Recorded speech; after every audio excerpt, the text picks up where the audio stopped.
Hi friends, welcome to our channel. இந்த தீபாவளிக்கு வாயில் போட்டதும் சூப்பராக கரையக்கூடிய மைசூர் பாக் எப்படி செய்யலாம் அப்படிங்கிறத பார்க்கலாம். இன்றைக்கி நான் 1 கப் அளவுக்கு கடலை மாவு எடுத்திருக்கேன். லோ ஃப்ளேமில் வச்சுட்டு நம்ம ஒரு 5 மினிட்ஸ் கடலை மாவை வறுத்துக்கலாம். நல்லா வாசனை வர வரைக்கும் வறுத்துட்டு ஆற வச்சு அதுக்கப்புறம் நம்ம சலித்து எடுத்துக்கிடலாம். இப்போ 1 கப் அளவுக்கு கடலை மாவு ரெடியாக இருக்குது. 1 கப் கடலை மாவுக்கு 1.5 கப் அளவுக்கு நெய் தேவைப்படும். ஃபுல்லாக நெய்னாலும் எடுத்துக்கலாம், அல்லது பாதி அளவு நெய் பாதி அளவு ரீஃபைண்ட் ஆயில் நம்ம எடுத்துக்கலாம். லைட்டாக மட்டும் இதை நம்ம சூடு பண்ணிக்கலாம். ரெண்டையும் ஒன்றா மிக்ஸ் பண்ணி சூடு பண்ணி வச்சுருக்கிறேன். இதில் பாதி அளவுக்கு மட்டும் நெய் ஊற்றி நம்ம நல்லா கடலை மாவை கட்டி இல்லாமல் கரைச்சிக்கிடலாம். இப்போ ரெடியாக இருக்குது. நம்ம எந்த பாத்திரத்தில் மைசூர் பாக் செஞ்சதுக்கப்புறம் ஊற்ற போகிறோமோ அந்த பாத்திரத்தை இப்போவே நெய் தடவி ரெடியாக வச்சுக்கிடலாம். இப்போ ஸ்டார்ட் பண்ணலாம். ஃபஸ்ட்டு 1 கப் அளவுக்கு சுகர் எடுத்துக்கலாம். இதில் 1 கப் தண்ணி ஊற்றி நம்ம ஒரு சின்ன கம்பி பாதம் வரணும் அந்த அளவுக்கு நம்ம கொதிக்க வைக்கணும். 1 கப் மாவுக்கு 1 கப் சுகர் எடுத்திருக்கேன். இது கரெக்டாக இருக்கும். இன்னும் இனிப்பு ஜாஸ்தியாக உங்களுக்கு தேவைப்படுதுன்னா 1.5 கப் எடுத்துக்கலாம். இது மாதிரி நல்லா நுரைச்சி வர டைமில் செக் பண்ணி பார்க்கலாம். லைட்டாக இப்போது இந்த ஒரு சின்ன ஸ்ட்ரிங் மாதிரி வரும். இப்போ பதம் கரெக்டாக இருக்குது. லோ ஃப்ளேமில் வச்சுட்டு கரைச்சி வச்சுருக்க கடலை மாவு உள்ளே சேர்த்துடலாம். இந்த கடலை மாவோட நெய் சேர்த்துருக்குறோம்.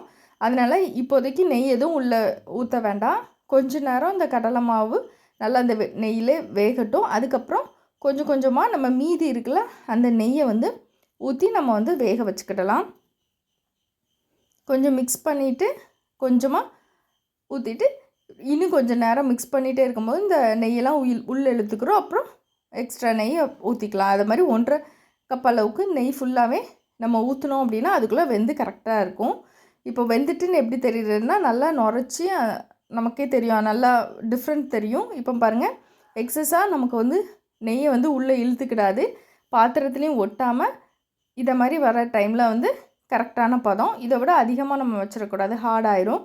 அதனால் கரெக்டாக இந்த ஸ்டேஜில் ஸ்டவ் ஆஃப் பண்ணிவிட்டு நம்ம நெய் தடவி வச்சுருக்க பாத்திரத்தில் மாற்றிக்கலாம்.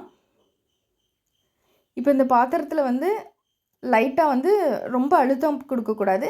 லைட்டாக அதை அழுத்திட்டு அப்படி ஒரு 10 மினிட்ஸ் வச்சிடணும். 10 மினிட்ஸ்க்கு அப்புறம் இந்த சூடாக இருக்கும்போதே நமக்கு பீஸ் போட்டு வச்சிடலாம். அதுக்கப்புறம் நல்லா ஆறுனதுக்கப்புறம் அதை கட் பண்ணி நம்ம எடுத்துக்கிறதுக்கு கரெக்டாக இருக்கும். இப்போ லைட்டாக மட்டும் பீஸ் போட்டு வைக்கிறேன். நல்லா சுத்தமாக இப்போ ஆறிட்டு இப்போ நம்ம எடுத்து சாப்பிட வேண்டியதான். ரொம்ப சூப்பரான டேஸ்ட்டில் இருக்கும். வாயில் போட்ட உடனே கரைஞ்சிரும். ரொம்ப ரொம்ப ஈஸியாக நம்ம வீட்டில் செஞ்சிடலாம். அதிக காசு கொடுத்து நம்ம கடையில் வாங்கவே தேவையில்ல. நீங்களும் இந்த தீபாவளிக்கு செஞ்சு பாருங்கள்.